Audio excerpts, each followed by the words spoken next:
Pak Kuntul melayang.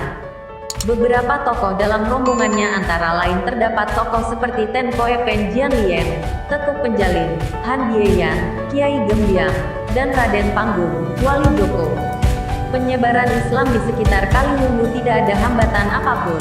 Sedangkan memasuki wilayah yang agak ke barat, ditemui seorang tokoh agama Hindu, Buddha, bahkan disebutkan sebagai mantan petinggi kadipaten di bawah kerajaan Majapahit untuk wilayah Kendala, Kaliwungu, bernama Suromenggolo atau Empu Pakuwojo. Dikatakan dalam cerita tutur, ia seorang petinggi Majapahit dan ahli membuat pusaka atau empu. Ia seorang adipati Majapahit yang pusat pemerintahannya di Kaliwungu, Kendala. Untuk mengislamkan atau menyerukan kepada Pakuwojo supaya memeluk agama Islam tidaklah mudah sebagaimana mengislamkan masyarakat biasa lainnya. Biasanya sifat gengsi dan merasa taklukan adalah mendekati kepastian. Karena ia merasa punya kelebihan, maka pengislamannya diwarnai dengan adu kesaktian, sebagaimana Ki Ageng Pandan Aran mengislamkan para ajar di perbukitan Berbota, Pulau Tiram. Kesepakatan atau persyaratan dibuat dengan penuh kesadaran dalam kapasitas sebagai seorang ksatria pilih tanding.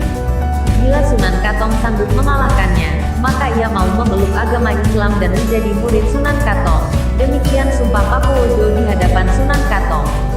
Pola dan gaya pertarungan seperti itu memang sudah menjadi budaya orang-orang dahulu. Mereka lebih menjunjung sportivitas pribadi. Dengan didampingi dua sahabatnya dan satu saudaranya, pertarungan antar keduanya berlangsung seru. Selain adu fisik, mereka pun adu kekuatan batin yang sulit diikuti oleh mata orang awam.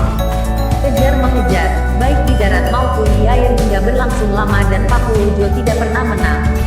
Bahkan ia berkeinginan untuk lari dan bersembunyi. Kebetulan sekali ada sebuah pohon besar yang berlubang. Oleh Pakuwojo digunakan sebagai tempat bersembunyi dengan harapan Sunan Katong tidak mengetahuinya. Namun berkat ilmu yang dimiliki, Sunan Katong berhasil menemukan Pakuwojo, dan menyerahlah Pakuwojo. Sebagaimana janjinya, kemudian ia mengucapkan dua kalimat syahadat sebagai tanda masuk Islam.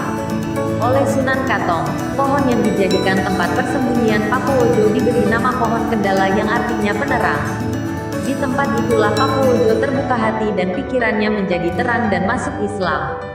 Dan sungai yang dijadikan tempat pertarungan kedua tokoh itu diberi nama kali, Sungai Kendala, yaitu sungai yang membelah kota Kendala, tepatnya di depan Masjid Kendala.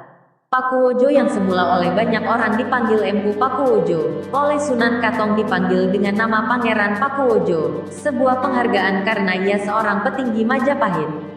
Setelah itu ia memilih di Desa Getas Kecamatan Patebon dan kadang-kadang ia berada di padepokannya yang terletak di perbukitan Sentir atau Gunung Sentir dan menjadi murid Sunan Katong pun ditepati dengan baik.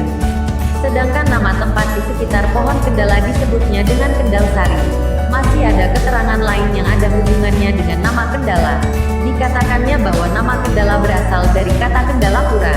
Dilihat dari namanya, Kendalapura ini berkonotasi dengan agama Hindu. Artinya, bahwa Kendala sudah ada sejak agama Hindu masuk ke Kendala. Atau paling tidak di dalam berdoa atau mantra-mantra pemujaan sudah menyebut-nyebut nama Kendalapura.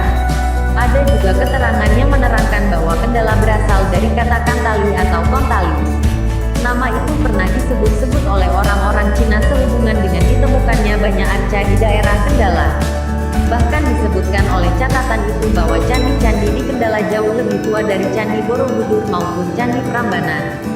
Temuan-temuan itu patut dihargai dan bahkan bisa menjadi kekayaan sebuah asal-usul, walaupun kebanyakan masyarakat lebih cenderung pada catatan babat tanah Jawi yang menerangkan bahwa nama Kendala berasal dari sebuah pohon yang bernama Pohon Kendala.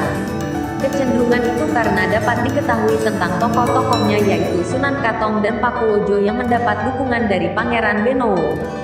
Selain itu catatan-catatan pendukung lainnya justru berada di Universitas Leiden, Belanda, sebuah perguruan tinggi terkenal yang banyak menyimpan catatan sejarah Jawa. Akan halnya cerita Sunan Katong dan Pakuwojo dalam legenda yang telah banyak ditulis itu menggambarkan sebuah prosesi, betapa sulitnya merubah pendirian seseorang, terlebih menyangkut soal agama, keyakinan. Cerita-cerita itu menerangkan bahwa antara Pakuwojo dan Sunan Katong pada akhirnya tewas bersama, Sampyu. Cerita yang sebenarnya tidaklah demikian. Cerita itu maksudnya, gitu Pakuwojo berhasil dibuka hatinya oleh Sunan Katong, dan Pakuwojo mau mengucapkan 2 kalimat syahadat dan menjadi murid Sunan Katong. Berarti antara kedua tokoh itu hidup rukun sama-sama mengembangkan agama Islam.